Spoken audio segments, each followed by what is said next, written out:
श्री नामदेव जी महाराज, केवल ब्राह्मण होना सर्वाधिक श्रेष्ठ का भाव नहीं होता है। आप किसी भी जाति में हो, ठाकुर जी के रहो। और एक बात हम कहें, ये जाति में जन्म लेना एक प्रकार का टास्क है। ठाकुर जी कह रहे हैं तो मैं सामर्थ हो तो अपने भक्ति भाव से अपनी इस जाति के बंधन को तोड़ के दिखा, अपनी इस जाति से ऊपर निकल के दिखा। आज हमारे भारत के एक राष्ट्रपति पूर्व रहे एपीजे अब्दुल कलाम थे मुस्लिम, पर क्या उनको साधुओं ने वंदन नहीं किया? क्या उनको संतों ने स्वीकार नहीं किया? शंकराचार्य भगवान ने भी उनको स्वीकार किया।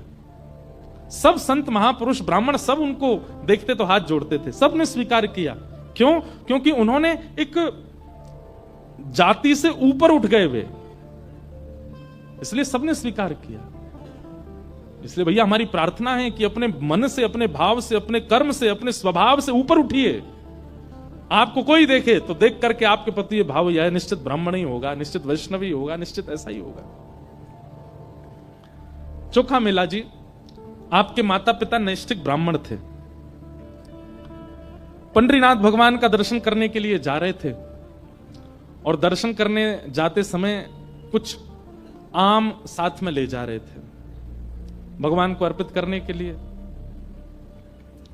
कई बार बंधुओं ऐसा होता है कि ठाकुर जी को आपके द्वारा प्रदत्त वस्तु बहुत ज्यादा प्रिय लग जाती है, तो ठाकुर जी के सन्मुख पहुंचने से पहले ही ठाकुर जी किसी योजना से उसको स्वीकार कर लेते। एक बार एक बालक आया मेरे पास वृंदावन, वो बोला महाराज जी मेरे साथ तो बहुत बुरा हो गया, रोने लगा। मैंने क्यों? बोले मैं जीवन में पहली बार बरसाना गया आज। मैंने कहा अच्छा, तो इसमें बुरा क्या हुआ? बोले मैं सोचा मैं श्री जी के लिए कुछ ले जाऊं, उनको बहन मानता हूं अपनी श्री राधा रानी को, तो मैं केला लेकर के गया। मैंने कहा अच्छा। मैं ऑटो में बैठ के गया था, पीछे बैठा था, भीड़ बहुत थी ऑटो में, पीछे लटक गया। एक जगह ब्रेकर आया तो ऑटो थोड़ा धीरा हुआ और इतने में ही बंदरों की टोली आई, सारे केले लेके भाग गई। महाराज जी पहली बार मैंने कुछ ले जाने का योजना बनाई और बंदर ले गए उसको। मैंने कि अरे बावड़े, बंदर नहीं लेके गए। श्री जी को वो इतने बढ़िया लग रहे थे कि श्री जी प्रतीक्षा नहीं कर पा रही थी कि तू बरसाना आवे, फिर सीढ़ी चढ़े, ऊपर जाके केला चढ़ावे, इसलिए पहले ही अपनी मंडली भेज दी, जाओ इससे हरण करके ले आओ, हमको लाके पवा दो।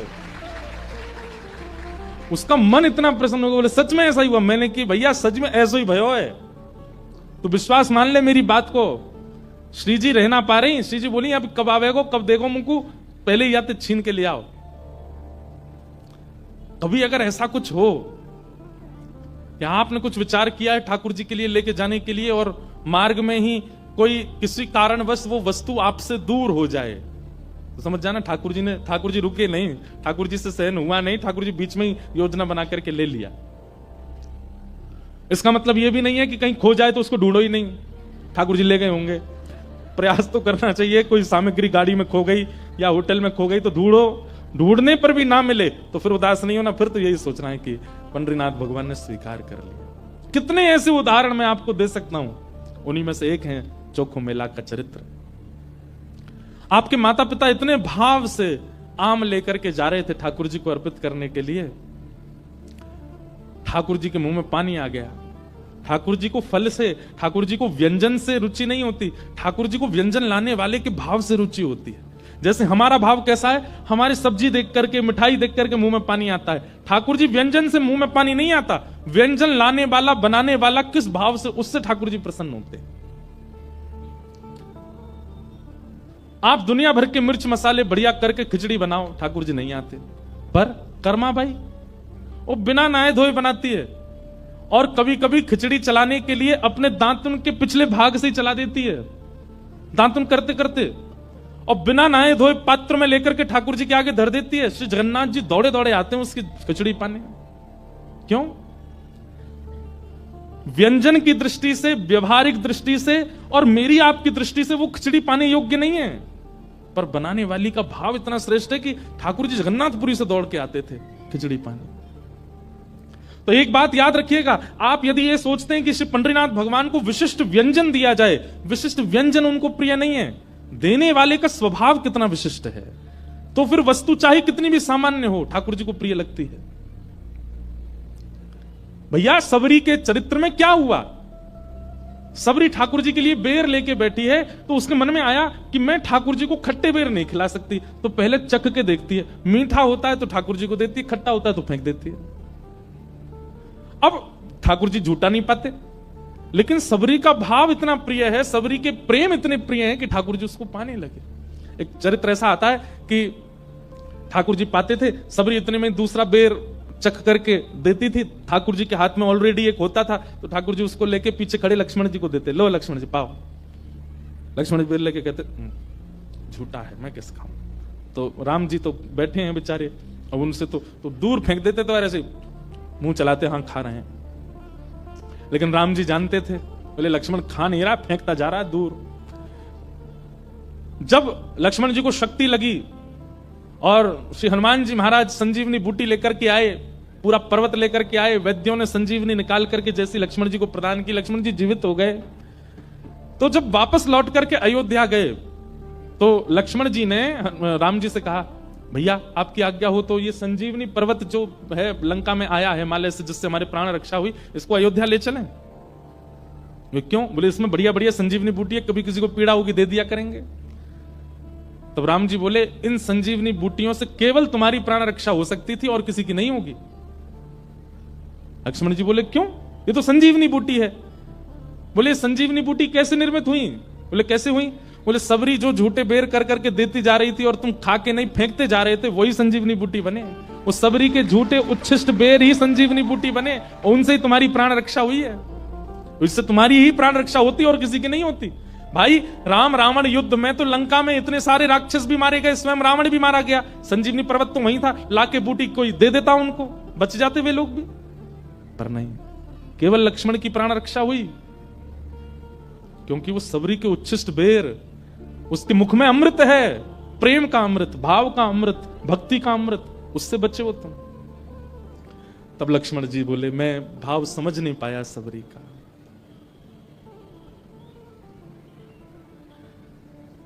तो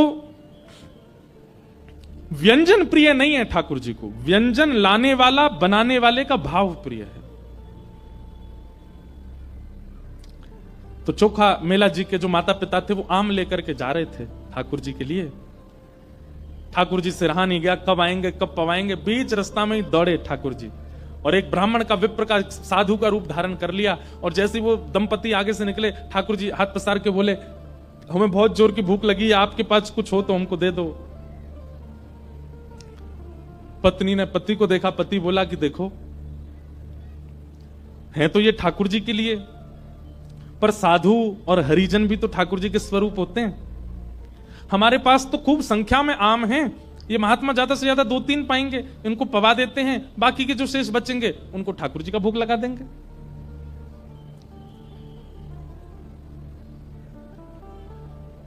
वैसे ये नियम नहीं है। अगर किसी ने पहले वस्तु का सेवन कर लिया, भले ही वो फल ही क्यों ना हो, एक साथ फल रखे थे, उनमें से पहले किसी ने पा लिया, तो उन फलों, उन बाकी के फलों का भोग ठाकुर जी को नहीं लग सकता, ये नियम है। पर कहीं कहीं भक्तों के चरित्र में ऐसी लीलाएं भी आती हैं। अब मेरे तो बहुत सारे चरित्र आते हैं, तो मैं सब सुना दे रहा हूं। हमारे ब्रज में हुए श्री गोविंद दास। कौन? गोविंद दास ठाकुर जी के सखा थे, ठाकुर जी उनके साथ खेलते थे। तो गोविंद दास, एक बार क्या हुआ कि ठाकुर जी की प्रसादी सिद्ध हुई रसोई घर में, और रसोई घर में प्रसादी बड़े नियम से सिद्ध होती है, मुंह पे कपड़ा बांध करके और बिल्कुल अपरस में रसोईया सिद्ध करते हैं प्रसादी मंदिरों में। मुंह पे कपड़ा क्यों बांधते हैं? कि कहीं प्रसाद की सुगंधी अगर हमको आ गई, तो कहीं सुगंधी से हमारी जीभ में पानी आ गया तो ठाकुर जी भोग नहीं लगाएंगे। इसीलिए उसको कहते हैं अमनिया। क्या बोलते हैं? अमनिया। ठाकुर जी को जो निवेदित नहीं हुआ है, वो रोटी, वो सब्जी, वो दाल जो आपने बनाई, उसको बोलते हैं अमनिया। मतलब उस पर हमारा मन भी नहीं आया अभी तक, ठाकुर जी पाएंगे उसके बाद हम उसका सेवन करेंगे, इसलिए उसको अमनिया कहा जाता है। इसलिए कई बार कई भक्त लोग आते हैं ना, कुछ खीर बना के लाते हैं, हलवा, तो मैं उनसे पूछता हूं अमनिया है? तो बोलते हैं क्या? मैं कहता हूं अमनिया है, तो बोलते अमनिया मतलब, मैंने कहा शुद्ध है ना, भोग तो नहीं लगा, किसी ने पाया तो नहीं? हाँ हाँ हाँ शुद्ध है। अमनिया का मतलब जिसपे आपका मन, खुद का भी मन ना आया हो अभी तक, जिसकी सुगंधी आपको नहीं पता हो, जिसकी सुगंधी, जिसका स्वरूप आपको अभी नहीं भाया हो, केवल ठाकुर जी को भोग लगे, उसको अमनिया कहते हैं। अब इसमें कई पद्धतियां हैं अलग अलग संप्रदायों की। कई मंदिरों में चखिया होते हैं। चखिया कैसे होते हैं?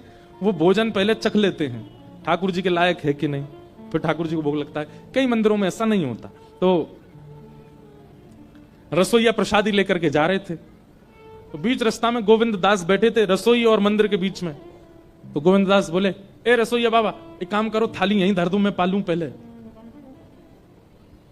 रसोईया को बड़ा गुस्सा आया, बोले ठाकुर जी को भोग लगा नहीं है, ठाकुर जी को निवेदित हुआ नहीं, और तुम कैसे कह रहे हो कि हमको दे दो, ठाकुर जी को भोग लगेगा पहले।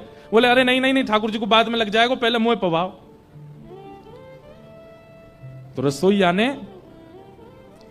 थाली ले जा करके रख दी रसोई घर में, और दौड़ करके गुसाई श्री विठलनाथ जी, जो श्रीनाथ जी के प्रमुख सेवक थे, उनसे जाकर के शिकायत कर दी। बोले गोविंद दास के ऊधम दिन प्रतिदिन बढ़ते जा रहे हैं। बोले आज क्या हो गया? बोले मैं भोग लेके जा रहा था ठाकुर जी के लिए, और ये गोविंद दास बीच रास्ता में ही कह रहे हैं मुंह पहले पवा दो, और जिद कर रहे हैं, बोले ठाकुर जी बाद में पाएंगे, पहले मैं पाऊंगा। गुसाई जी बोले ये तो गलत है, ठाकुर जी की प्रसादी पहले कैसे पालेगा, बुला के लाओ उसको। तो गोविंद दास सामने आए। गुसाई जी बोले, ए गोविंदा, तुम क्या कर रहे थे आज? ठाकुर जी का भोग लगा नहीं, तुम पहले ही मांगने लगे प्रसाद। तो गोविंद दास के नेत्र बंद हो गए, सजल हो गए। बोले जय जय जी, आपको लाला ठाकुर जी जो है कहा है ना, जे तो भोग पाते ही और अपनी लकुटी उठामे, छड़ी उठामे, बंसी उठामे, गैया चरावे वन में चले जाएं। और फिर ये जब चले जाएं, भोग के बाद आरती होवे, आरती के बाद मंदिर बंद होते, तब ये चले जाते हैं। उसके बाद हम लोगों को प्रसाद मिलता है। हम प्रसाद पावे में रहे में, तब तक ये वन में चले जाएं। अब मैं प्रसाद पाके जब वन में जाऊं तो ये ढूंढते नहीं मिले, फिर मुझे पूरा दिना निकल जाए, मैं खूब ढूंढूं, वन में ना मिले, वृक्षण पे ना मिले, यमुना जी पे ना मिले, सब जगह ढूंढ आऊं, और इतने में ही संध्या के घंटे घड़ियाल बज जाएं, ठाकुर जी के उत्थापन की आरती होने लगे। ब्रजभाषा समझ आ रही है? हमारे ब्रज में एक रीति है कि 12 साढ़े 12 बजे सारे मंदिर बंद हो जाते हैं, और फिर शाम को 4:30-5 बजे खुलते हैं। मैंने कितनी बार कथा में कहा है, ठाकुर जी सोते नहीं है, ठाकुर जी गैया चराने गए हैं वन में, इसलिए मंदिर बंद होते हैं। बिहारी जी, राधा रमन जी, राधा वल्लभ जी, सारे मंदिर बंद होते हैं दोपहर में। क्यों? ठाकुर जी गैया चरावे गए हैं। तो गोविंद दास बोले आप भोग पधराओ, भोग पधरावे के बाद फिर आरती करो, आरती के बाद फिर कपाट बंद करो, ये तो चले जाएं गैया चरावे, और फिर बाकी बाद हमें मिले प्रसादी। और प्रसादी में इतने सारे भक्ता में कि धीमे धीमे पूड़िया में, धीमे धीमे सब्जी, आप इतना विलंब है जाए कि ठाकुर जी फिर हम ढूंढवे जामे तो जंगल में ढूंढते नहीं मिले। या हमारे मैं कह रहा हूं मुंह पहले ही पवाए दो, ताकि मेरा पेट भर जाए, तो मैं लाला के संग जंगल चलो जाऊंगा गैया चरावे। ये सुनकर के गुसाई जी के नेत्र सजल हो गए कि भाई इस कलिकाल में आज भी गोविंद दास को ठाकुर जी का अनुभव होता है। ये ठाकुर जी के साथ के तब से उन्होंने नियम बना दिया, वो जब तक गोविंद दास है इसको पहले ही पवा दिया करो, ताकि ठाकुर जी के संग गैया चराने जा सके। ऐसे कुछ भक्तों के लिए ठाकुर जी ने यह अधिकार दिया, क्योंकि उनका भक्ति भाव, उनका प्रेम भाव सख्य की स्थिति में, ठाकुर जी को सखा मानते हैं। गोविंद दास जी का अगर आप चरित्र सुनोगे तो कई विषयों पर आपको विश्वास ही नहीं होगा। एक प्रसंग सुनाऊं, हो सकता है कई लोगों के मन में यह आ जाए ये कैसे हो जाएगा, पर यह है। गोविंद दास एक दिन सुबह सुबह जंगल में शौच के लिए गए थे। शौच समझ रहे हैं ना, तब बाथरूम तो होते नहीं थे, जंगलों में ही जाते थे लोग। सुबह सुबह शौच के लिए गए, तो गोविंद दास को इतना प्रिय मानते थे ठाकुर जी, सखा मानते थे अपना।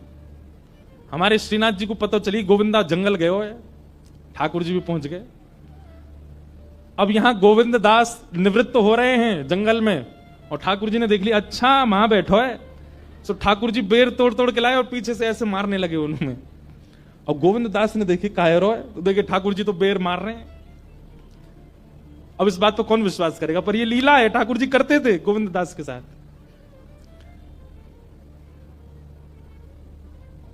ऐसे ऐसे चरित्र हैं। और फिर पता गोविंद दास क्या करते, जो बेर उनमें पड़ता, बैठी बैठी अवस्था में पकड़ के वो ठाकुर जी पे मारते थे।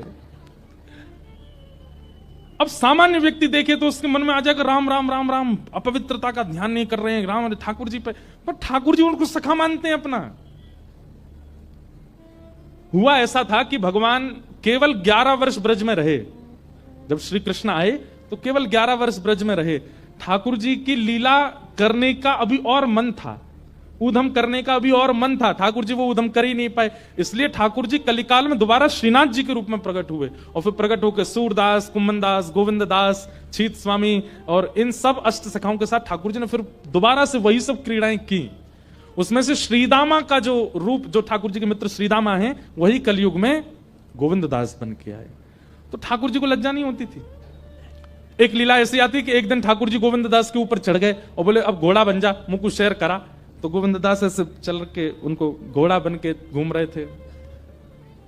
इतने में गोविंद दास रुक गए। ठाकुर जी बोले का भयो, जय जय नेक उतर जाओ। बोले काय को, मोकू नेक लघु शंका लगी है नेक में चलो जाऊं। ठाकुर जी बोले बाबड़े, कोई घोड़ सवारी करे और घोड़ा को लघु शंका लगे तो घोड़ा बातें बोले कि उतर जाओ, मैं लघु शंका जाऊंगो। गोविंदास बोले ना ना वो तो ना बोले। बोले वो कहा करे? बोले सवारी बैठी रहे, वो तो वैसे ही कर ले। बोले तू भी वैसे ही कर। और आप विश्वास नहीं मानेंगे, गोविंद दास ने सोचा कि नहीं नहीं नहीं, मैं ठाकुर जी की सेवा में हूं, मैं पूर्ण रूपेण सेवा में ही रहूंगा। इस वक्त मैं घोड़ा हूं तो मुझे घोड़े का ही भाव रखना है और धोती में ही। और किसी ने यह दृश्य देख लिया और जाकर के गोसाई जी को शिकायत कर दी। बोले गोविंद दास बिल्कुल उसने आचार मर्यादा सब पानी में बहा दिया, ऐसे कर रहा था जंगल में। गोसाई जी ने बुलाया तब गोविंद दास ने बताया। बोले जय जय बैठे पीठ पे मोते। बोले अब तू घोड़ा है भैया, कोई घोड़ा कहे कभी कि भैया उतर जाओ, मैंने जा रहा हूं जंगल झाड़ी है क्या हूं, घोड़ा तो चल तो फिर तो कर ले, या हमारे मैंने कर ले। गोसाई जी ने तब से नियम बना दिए। बोले भाई गोविंद दास की कोई शिकायत मत किया करो मुझसे, उसको सब चीज की छूट है। क्यों? वो ठाकुर जी उसके संग ही रहते हैं। ऐसे सखा श्री गोविंद दास सुना रहे थे। चोखो मेला जी का चरित्र आ गए गोविंदास जी। गोविंदास जी का एक पद गा देते हैं। बहुत सुंदर सुंदर पद हैं श्री गोविंद दास।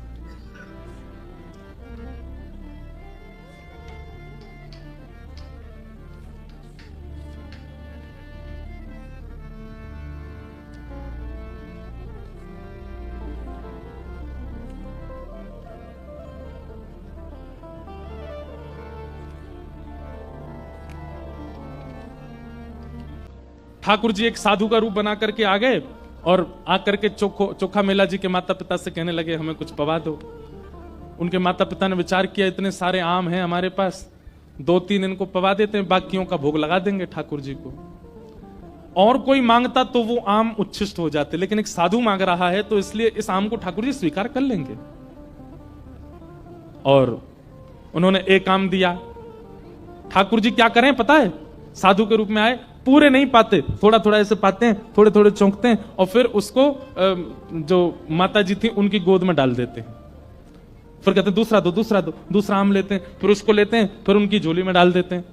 तीसरा आम, अब बेचारे आजकल के तो थे नहीं जो टोक दें। आजकल के लोग तो बड़े विचित्र हैं ना, उस समय के थे तो कुछ बोले नहीं। एक के बाद एक मांगते जाएं, थोड़ा थोड़ा चखें और उनकी झोली में डालते जाएं। ऐसे कर करके ठाकुर जी ने सबरे आम खा लिए जितने थे, एक भी नहीं छोड़ा पंडरीनाथ जी के लिए। तो पंडरीनाथ ही आए साधु के रूप में। बेचारे अंतिम आम देख करके एक दूसरे के मुख देखने लगे। पति पत्नी बोले देवी ऐसे ही मान लो कि पंडरीनाथ नहीं पाए हैं, अब तो हो गया, अब क्या भोग लगेगा ठाकुर जी को। और साधु सबरे आम पाकर हाँ भैया बढ़िया आनंद आ गया, अब तुम लोग जो क्रिया में जा रहे हो चले जाओ। और झूठे आम, चुखे हुए आम उनकी पत्नी की झोली में डाल दिए। और ऐसा कहकर के महात्मा तो वहां से ऐसे चलते बने जैसे कोई उनकी ट्रेन छूट रही हो, तुरंत चले गए। ठाकुर जी थे ना। दोनों पति पत्नी सोचने लगे अब खाली हाथ जाएं ठाकुर जी के पास, कोई बात नहीं, ऐसे ही मान लेते हैं कि ठाकुर जी आके पाके चले गए। चलो देवी अब ये झोला का क्या करोगी, इसको कहीं पधरा दो, तो सब उच्छिष्ट हो गए। पति उठ करके चलने लगे, पत्नी उठी झोला कहीं रखने के लिए बढ़ी आगे, तभी उन्होंने कहा खोल के एक बार दृष्टि तो कर लूं। जैसे ही खोल करके देखा तो वहां आम की गुठली और छिलका तो गायब, एक नन्हा सा बालक था उसमें झोली के भीतर। और पत्नी इतना घबरा गई, बोले अब क्या करूं। पति दूर निकल गए थे, बोले पता नहीं ये बालक कहां से आया, ये कैसे आया, क्या हुआ। समझ गई कि निश्चित ही श्री ठाकुर जी ने कृपा करके दिया है। और उस बालक को वहीं नदी के तट पर छोड़ करके और प्रणाम करके वहां से चली गई। क्यों समाज को क्या बताऊंगे कहां से आया ये बालक। सब लोगों की तो दृष्टि होती है ना, परिवार के घर के सब लोग देखते हैं भाई 9 महीना पहले ही सबको खबर चल जाती है, फिर सबको पता होता है कौन सा महीना चल रहा है, क्या हो रहा है क्या नहीं हो रहा। रिश्तेदारों का काम क्या, यही तो करते रहते हैं वो। अब ये इनकी पत्नी सोची, किसी ने सुना नहीं आज तक कि मैं गर्भवती थी, ना मेरा 9 महीने का कोई समय ऐसा निकला, अचानक बालक लेके जाऊं तो कहीं जीवन पर्यंत मुझे भी सुनना पड़ेगा, इस बालक को भी पता नहीं कोई स्वीकार अस्वीकार कर दे, इसलिए वहीं छोड़ के चली गई। क्योंकि ठाकुर जी ने आम को चोखा और उनकी पत्नी की गोद में मेला मतलब दे दिया, इसलिए उस बालक का नाम पड़ा चोखा मेला। तभी एक सामान्य परिवार के दंपति वहीं नदी के तट पर आए हुए थे, उनके कोई संतान नहीं थी। स्नान करके ठाकुर जी से नित्य कहते थे कि एक हमें बालक की प्राप्ति हो जाए जो ठाकुर जी का परम भक्त हो। तभी उन्होंने देखा कि एक बालक की रोने की आवाज आई, दौड़ करके जाके देखे तो नन्हा सा बालक वो वहां था, मानो पंडरीनाथ भगवान ने ही कृपा करके अपना। अब ये अयोनिज का मतलब क्या होता है, ये माता पिता से जन्मे नहीं है, ये ठाकुर जी से प्रकट हुए हैं। ऐसे कई भक्त हुए हैं जिनका जन्म नहीं हुआ, जो ठाकुर जी की कृपा से ही आए हैं। हमारे श्री हनुमान जी महाराज वे भी अयोनिज हैं, ठाकुर जी की कृपा से ही पधारे हैं। परसों हनुमान जयंती है और परसों हम कथा में हनुमान चरित्र ही सुनाएंगे, संपूर्ण श्री हनुमान जी का ही चरित्र कहेंगे, उनके जन्म की पूरी कथा सुनाएंगे जैसी यथामति होगी परसों, क्योंकि भक्तराज तो श्री हनुमान जी हैं। परसों श्री हनुमान जी से प्रारंभ होगा, सुबह सुबह आ जाना सबरे। तो ऐसे भक्त हुए श्री चोखा मेला। आप धीरे धीरे बड़े हुए, बचपन से ही श्री पंडरीनाथ विठल भगवान के प्रति आपका खूब प्रेम भाव था।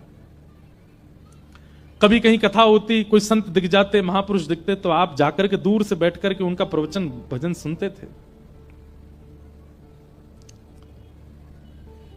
एक दिन आपको कुछ धन की प्राप्ति हुई तो आपके मन में भाव आया कि मैं पंढरपुर जाऊं और कुछ सामग्री ठाकुर जी को निवेदित करके आऊं।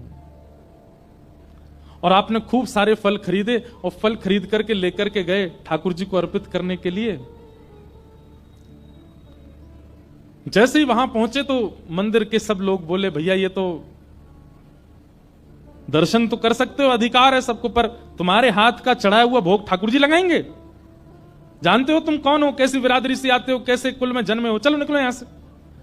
चोखा मेला जी ने थोड़ा कह दिया होगा, भैया ठाकुर जी ये सब थोड़ी देखते हैं, ठाकुर जी तो भाव देखते हैं। तो फिर लोगों ने थोड़ा सा हाथ भी उनको लगा दिया, थोड़ी सी मारपीट भी कर दी। बेचारे बाहर खड़े खड़े रोते रहे, जय हो विठोबा, अमीरों के ठाकुर हो आप, तो बड़ों के ठाकुर हो, हमारे हाथ की क्यों स्वीकार करोगे। रोते बिलखते चोखा मेला जी वापस चले गए। ठाकुर जी पीड़ा नहीं देख पाते अपने वैष्णव भक्त की। पर मैं एक बात कहता हूं कथा में,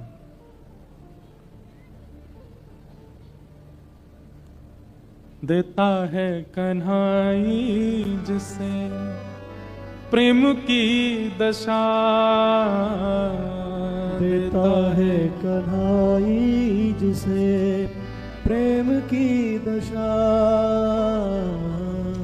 सब विधि उसकी लेता है परीक्षा, ओ सब विधि उसकी लेता है परीक्षा, कभी निकट बुलाए, कभी निकट बुलाए, कभी दूरियां बढ़ाए, कभी दूरियां बढ़ाए, छलिया हाथ नहीं आए, छलिया हाथ नहीं आए, हमें श्याम ना मिला, हमें श्याम ना मिला, हमें श्याम ना मिला, हमें श्याम ना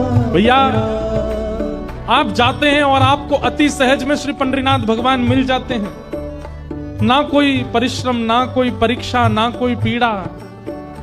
आपने मन बनाया और तुरंत पहुंच गए पंढरपुर, तो समझो अभी ठाकुर जी, आप तो प्रेम करते हो पर ठाकुर जी अभी शायद प्रेम करते नहीं। ठाकुर जी प्रेम करना प्रारंभ करेंगे तो पता क्या होगा, 1 महीना से प्लान बनना है, वृंदावन जाएंगे वृंदावन जाएंगे। अब तो सब तैयारी हो गई, कपड़े लग गए, सामान लग गया, सब व्यवस्था हो गई।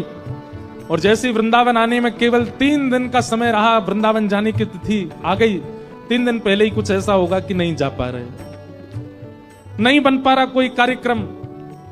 व्याकुल हो जाओगे, व्यथित हो जाओगे, परेशान हो जाओगे, क्या करें। तब भी हाथ पैर मार करके कुछ योजना बनाओगे कि कैसे भी हम चले जाएं। पैसा ज्यादा खर्च करके फ्लाइट की टिकट देखोगे, पता चलेगी उस दिन फ्लाइट ही नहीं है। और हाथ पैर खर्च करके कुछ योजना बनाओगे, कहीं और से कुछ करके योजना कैसे भी जाएं। अरे महाराज कहां तक कहें, ट्रेन का इंजन खराब हो जाएगा लेकिन जा नहीं पाओगे। इस प्रकार से इतना परेशान कर दें कि बस व्याकुल हृदय कहने लगे, हे श्याम सुंदर क्यों कर रहे हैं आप। और तब सब जगह प्रयास करके हार जाओगे, बैठ जाओगे, नहीं जा पाओगे वृंदावन।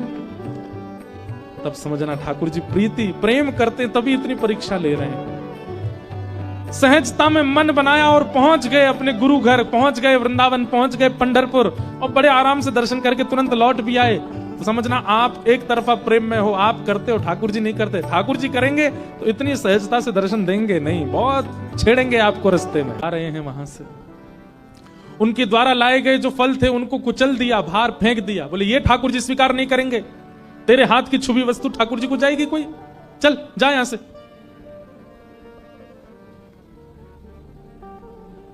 चोखा मेला रोते रोते चले गए, भोजन नहीं किया आज पूरे दिन। शरीर में कई घाव हो गए थे चोखा मेला जी के, और सोचने लगे, हे पंडरीनाथ आप केवल श्रेष्ठ जाति वालों के ही हो, आप केवल धनवानों के ही हो, हमारे नहीं हो। मन में कई प्रकार की भावनाएं उत्पन्न होने लगी। ठाकुर जी व्याकुल हो गए, और अर्धरात्रि का समय चोखा मेला अपने घर के बाहर पेड़ के नीचे बैठे थे।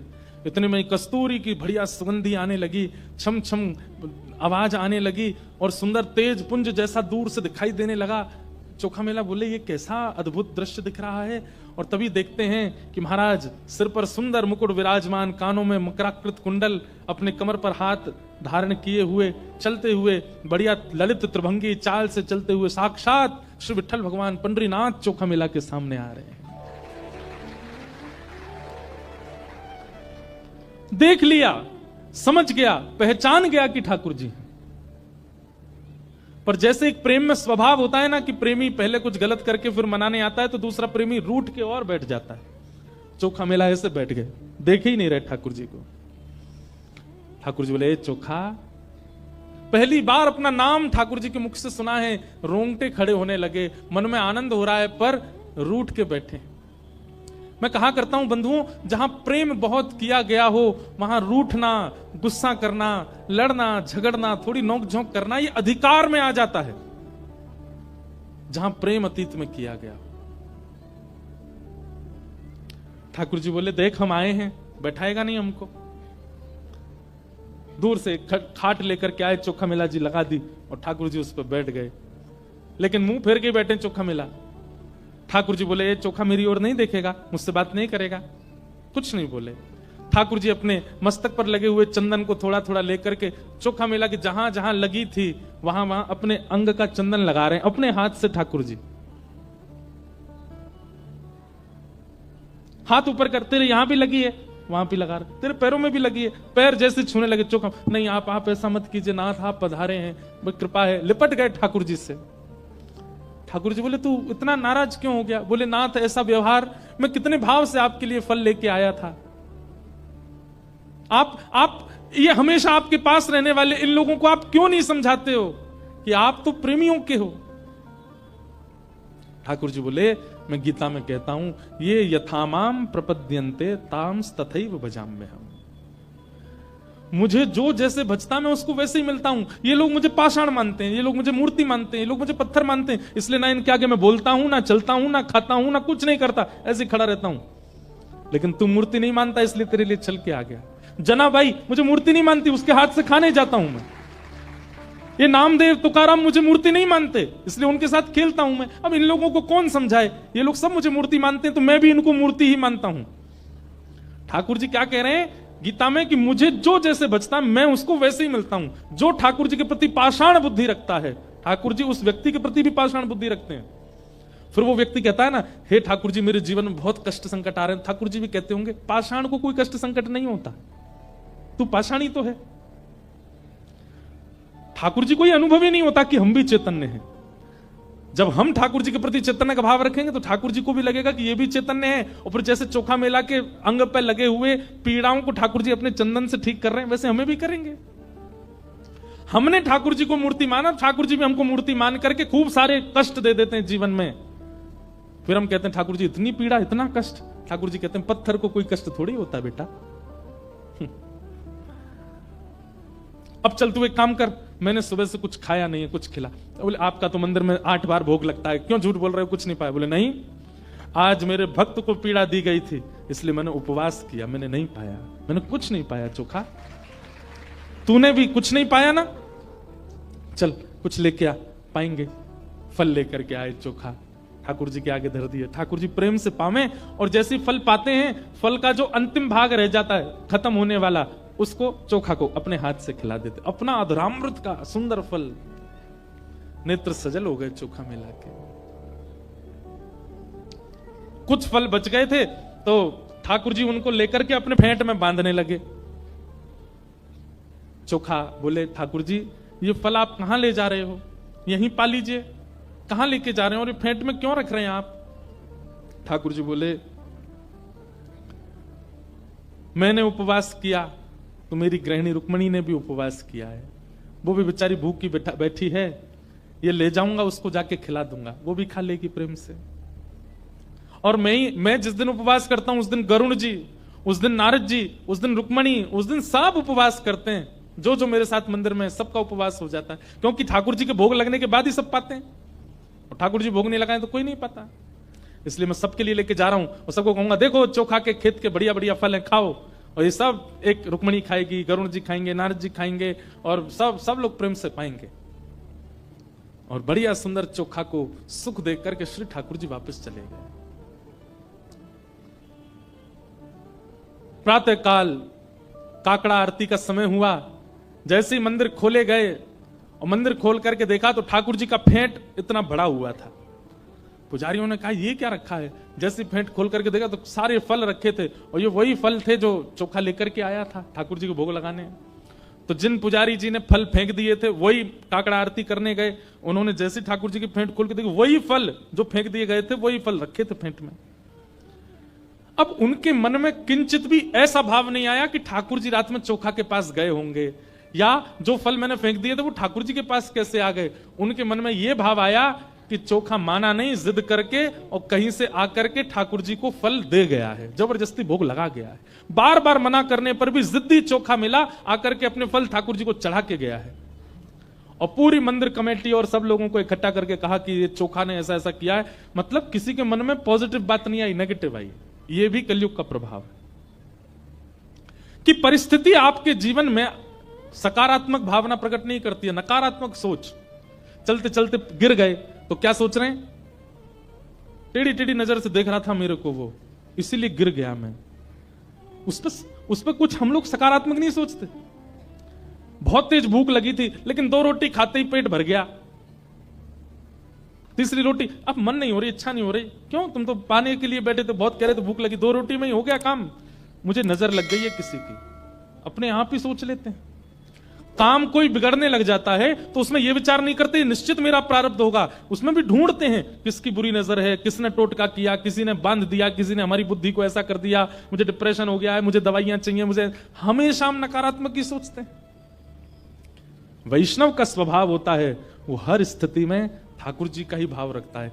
चलते चलते गिर जाए, मोच पड़ जाए तो मानो उसमें भी ये सोचता है ठाकुर जी आप शायद ये चाह रहे हैं मैं बहुत घूमता रहता हूं, कुछ दिन आराम करूं, इसीलिए मोच लगवा रहे हो पैरों में। ठाकुर जी किसी प्रिय को दूर कर रहे हैं, अच्छा तो इसका मतलब आपने आगे देख लिया होगा ये अच्छा नहीं होगा मेरे जीवन में, इसीलिए दूर कर रहे हो। ठाकुर जी कमाई कम कर रहे हो, शायद आप चाहते हैं कि मैं बहुत खा रहा हूं, बहुत आनंद कर रहा हूं, थोड़ा मैं तप करूं, इसीलिए ऐसा कर रहे हो। इस प्रकार की भावना आती है अगर वैष्णव हो, और वैष्णव नहीं होता तो वो उल्टा ही सोचता है हर चीज में। सबने सोचा चोखा मेला आकर के जबरदस्ती ठाकुर जी को फल दे गया है और मूर्ति स्पर्श करके गया, जबकि उसको मना किया था। कल तो बेचारे को मंदिर में पीट दिया, आज सब उसके गांव गए और गांव में जाकर के घर से निकाल करके पीटा कि तू कैसे आया मंदिर में और तूने कहां से चाबी बनवाई, तू ताला खोल के भीतर गया, ठाकुर जी पर फल चढ़ा करके आया, तूने स्पर्श किया उनका। चोखा मेला बोल रहा नहीं ऐसा नहीं है, ऐसी कोई बात नहीं है। अरे देख इसके अंग पर ठाकुर जी के श्री मस्तक का चंदन भी लगा हुआ है, निश्चित ये गया है, प्रमाण दे रहा है।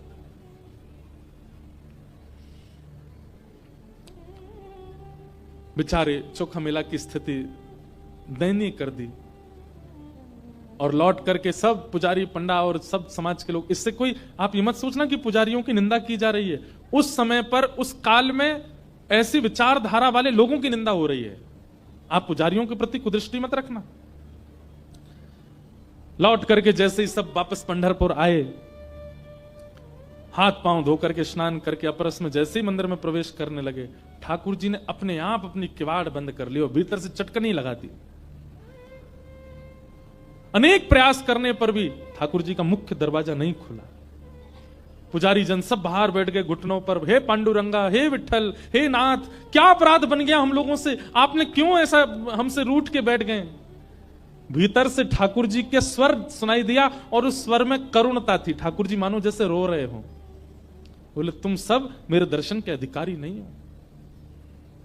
अरे बेचारा मेरा भक्त चोखा मेला आया और आकर के फल लेकर के आया, तुमने यहां फेंक दिए, तो मुझे दया आ गई, मैं रात्रि उसके घर गया, उसके शरीर पर घाव देख करके अपना चंदन लगाया, उसके घर के उसके खेत के उपजाए हुए फल खा करके आया, रुक्मणी जी के लिए लेकर के आया, फेंट में बंधे देख करके तुम्हारे मन में किंचित भाव नहीं आया कि इतनी सुरक्षा में मंदिर में कैसे आ जाएगा चोखा मेला। मैं गया था उसके पास और तुम लोगों ने उसको इतनी पीड़ा देकर के आए हो। तुम लोग मेरे दर्शन के अधिकारी नहीं हो। आज से लेकर के पृथ्वी के अंत तक मैं वचन लेता हूं कि अब मैं किसी को दर्शन नहीं दूंगा, मैं ऐसे ही बैठा रहूंगा भीतर। थर थर कांपने लगे सब पंडा पुजारी, दंडवत करने लगे, हे पांडुरंगा, आप जो कहेंगे, आप कहेंगे कि हम चंद्रभागा में कूद करके प्राण त्याग दें तो हम सब प्राण त्याग देंगे, आप जो दंड कहेंगे वो सब स्वीकार है, पर इस प्रकार का कठोर आप व्रत मत लीजिए दर्शन देने का। जीवों का कल्याण कैसे होगा कलयुग में। आप प्रायश्चित बताइए, आप दंड बताइए, हमें क्या करना है। ठाकुर जी बोले जिस पालकी में हमारी सवारी निकलती है वो पालकी सजाओ और पालकी लेकर के चोखा मेला के पास जाओ और चोखा मेला को बढ़िया सुंदर तैयार करके उसका मल्लम पट्टी कर देना, उसका सुंदर श्रृंगार करना, उसको इत्र लगाना और जैसी पोशाक मेरे को धारण होती वैसी पोशाक उसको धारण करा के मेरी पालकी में विराजमान करके और तुम सब अपने कंधा पे उठा करके जब उसको यहां लाओगे तब मेरे दर्शन खोलेंगे, नहीं तो नहीं खोलेंगे। सब पंडा पुजारी सुंदर जल चंद्रभागा का कलशों में लेकर के, इत्र लेकर के, चंदन लेकर के, पोशाक पीतांबरी लेकर के, पाग लेकर के, पालकी सजा करके लेकर के चोखा मेला के पास गए। चोखा मेला बेचारे डरने लगे, अब क्यों मारने आए हो, अब मैंने क्या किया। बोले नहीं, सब चरणों में हो गए। बोले तुमको तो पांडुरंग प्रेम करते हैं कि मुता दोक्षज प्रिया। श्रीमद् भागवत के रास पंच अध्याय में श्री शुकाचार्य जी महाराज कहते हैं गोपियों पर प्रश्न उठाने वाले लोग कि इन गोपियों ने ठाकुर जी के साथ रास किया, अरे ये ठाकुर जी से प्रेम करती हैं, ये बात एक है, पर ठाकुर जी भी इनसे प्रेम करते हैं कि मुता दोक्षज प्रिया। और ठाकुर जी जिससे प्रेम करते हैं ठाकुर जी कुछ कर सकते हैं। मधुमंगल के मुख पर लगी कड़ी चाट गए ठाकुर जी, सबरी के झूठे बेर खा गए ठाकुर जी, कर्मा की अशुद्ध अवस्था में बनी हुई